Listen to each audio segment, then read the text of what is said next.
Hello and welcome. Today we are unboxing and installing the AC Infinity CO2 Regulator.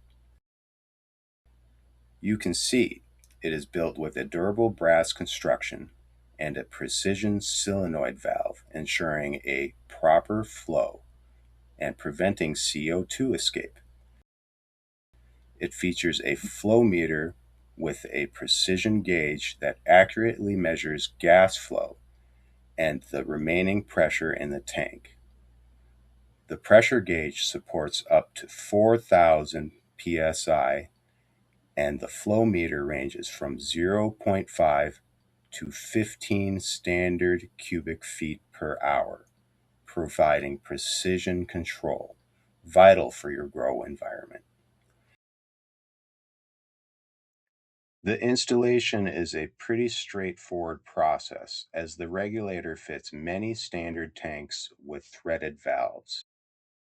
You just thread the regulator on and tighten the fitting properly to create a secure connection, and then give it a quarter turn for added security. Not too tight, or you could damage the interior parts. Thanks for watching. Be sure to subscribe and click the bell to stay updated on all my future projects.